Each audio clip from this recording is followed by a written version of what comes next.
Di waktu yang bersamaan, ternyata ada dua orang tokoh Quraisy yang ikut juga mendengarkan. Menjelang waktu subuh, ketiganya saling berpapasan di perjalanan pulang.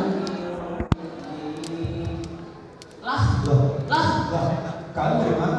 Dari rumahnya Muhammad. Nggak bacanya juga. Iya. Wah, kalau begini jangan sampai ada orang lain yang tahu ya. Ya, jangan sampai orang-orang Quraisy tahu perbuatan kita. Kalau mereka tahu kita, para kepala suku mereka mendengarkan apa yang dibaca oleh Muhammad, bisa-bisa mereka makin mendengarkan agama Muhammad. Kalau saja kalau sampai kayak gitu, enggak ya, kalian jangan ada yang berani-berani kembali tentang ini dan melawan hal seperti ini. Baik, wahai Abu Hikam. Ya, Abu Hikam atau orang yang bijaksana. Itulah panggilan Abu Jahal bagi orang-orang Quraisy. Walaupun mereka telah berkomitmen untuk tidak mendengarkan lagi, nyatanya mereka terus kembali seolah adiksi dengan lantunan ayat-ayat Allah. Ya, begitulah mereka. Mudah saja berkhianat akan janjinya. Mudah saja melakukan kekejian di muka bumi. Bahkan Umar bin Amr bin Hisham tak segan-segan menyiksa budaknya yang mengikuti ajaran Muhammad. Adalah kaum yang sampai kalian berdustai Muhammad dan keluar dari agamanya.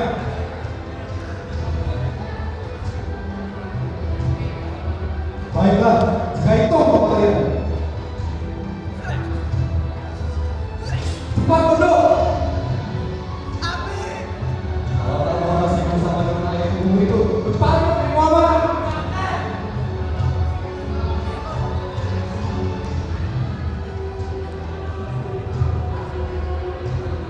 Akuilah bahwa wanita itu adalah Tuhanmu. Cepat. Baiklah, aku akui bahwa wanita itu Tuhanku. Setelah kejadian itu, anak dari kedua budak yang telah disiksa oleh Abu Jahal datang kepada Rasulullah. Ia mengadu bahwasanya Abu Jahal telah memaksanya untuk murtad dan berpaling dari agama Allah. Rasulullah pun berkata pada anak itu, Kalau nanti Quraisy itu memaksamu lagi, maka berhentilah saja. Karena sesungguhnya Allah Maha tahu bahwa kau tak pernah menyusui Allah. setelah anak itu pergi, Rasulullah pun berdoa dan meminta kepada Allah. Ya Allah, ya tolong bacakan doa ini dengan salah satu dari dua umat. Amin, amin, ya Allah. Di lain waktu, Umar bin Khattab mendapatkan giliran libur dari tugasnya. Seperti biasanya, Umar bin Khattab akan berkeliling Mekah untuk membunuh budak-budak yang beragama Islam. Wah, bagus banget ini kayaknya. Ini bakal menarik kalau mau ngajak Abu Hikam untuk membantai para orang Muhammad. Umar bin Khattab pun segera bergegas menemui Umar bin Amr bin Hisham atau Abu Jahal untuk membunuh budak-budak yang mengikuti ajaran Muhammad hingga mereka puas.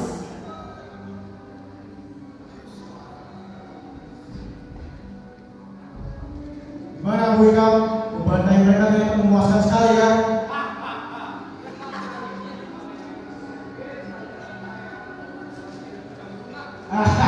Gampang ini mah.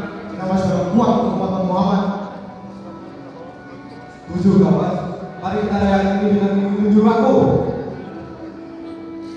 Mereka pun menuju rumah Abu Jahal untuk merayakan hasil bunuhan mereka hari ini. Ketika malam datang, Umar mendapat giliran untuk menjaga gerbang Mekah, yakni satu-satunya jalur keluar masuk kota Mekah selain gunung tinggi di kedua penjuru lainnya. Terdapat 83 umat muslim yang menjalankan hijrah ke Habasyah melalui bukit. Luar biasanya,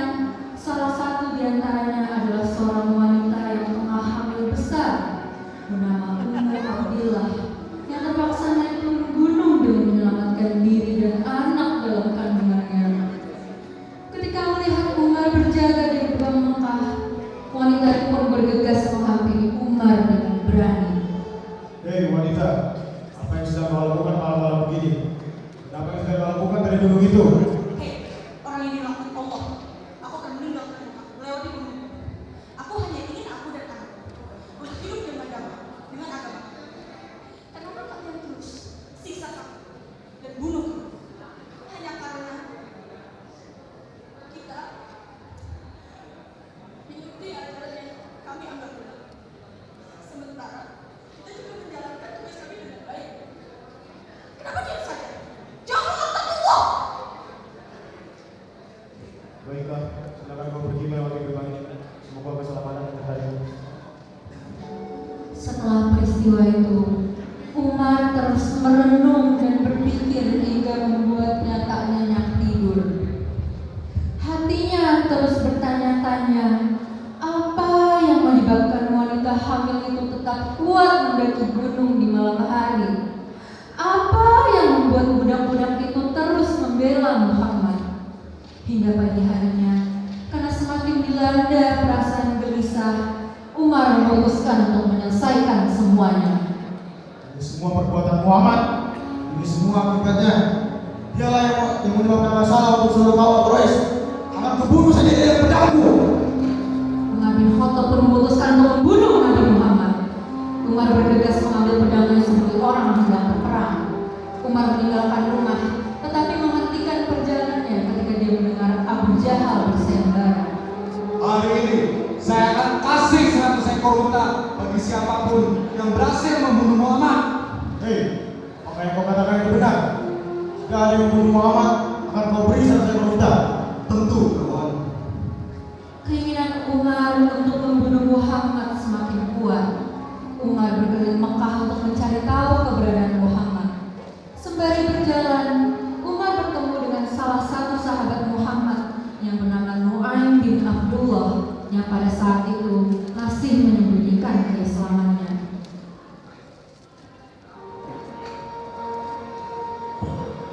Umar, mau kemana? Pasti ada urusan penting. Aku akan membunuh Muhammad.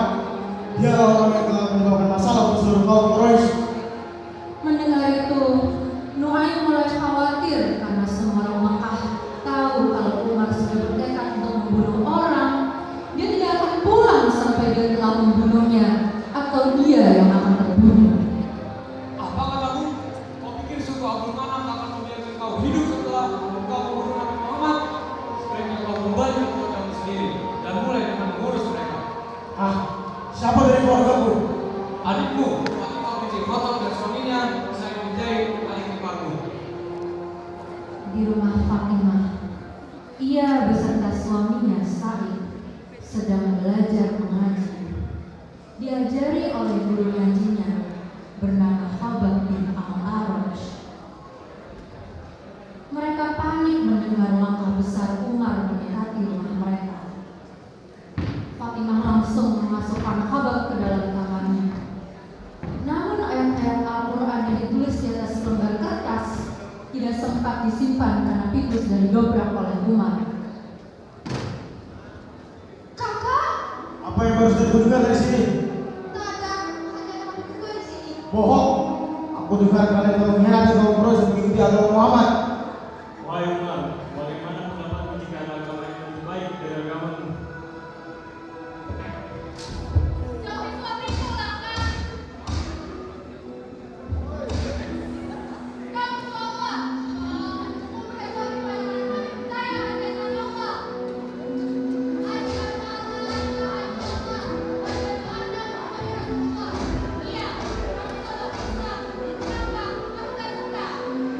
Umar melepaskan cengkramannya pada Sa'id dan menyadari apa yang telah dilakukan terhadap Sa'id dan Fatimah. Umar mulai menjulurkan tangannya kepada Fatimah, namun Fatimah menepisnya karena kesal dengan kelakuannya. Itukah yang kalian baca tadi? Boleh aku membaca isinya?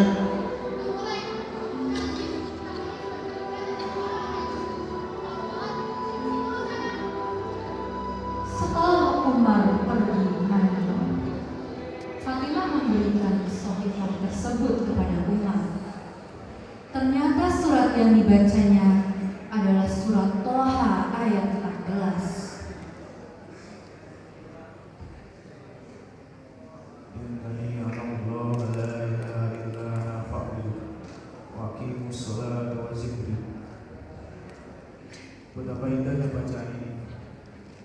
tidak sabar untuk bertemu dengan Muhammad.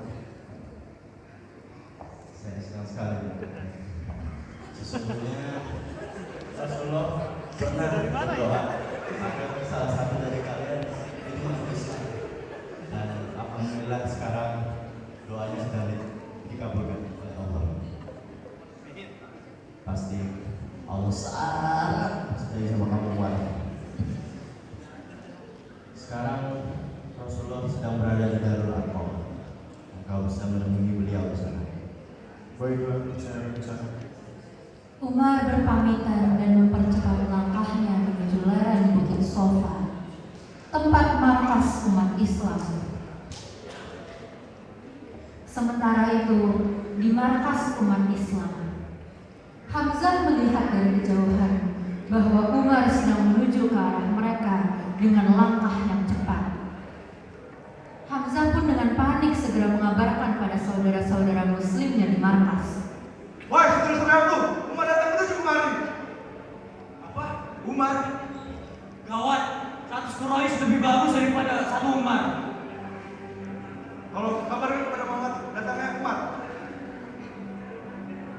Bukan pintu untuknya. Jika ia datang dengan yang baik, maka kita harus membantu. Tapi jika ia datang dengan yang buruk, maka aku sendiri yang akan memenggal ya.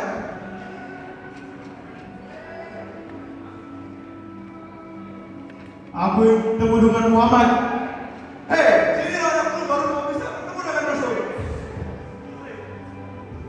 Rasulullah pun berjalan ke arah Hamzah dan Umar.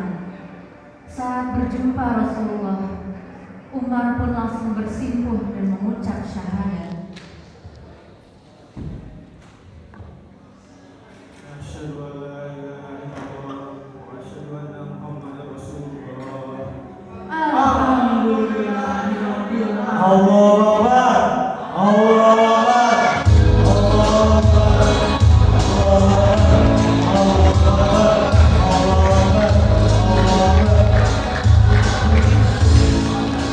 Takbir itu terus terpekik dengan lantangnya hingga terdengar sampai Makkah.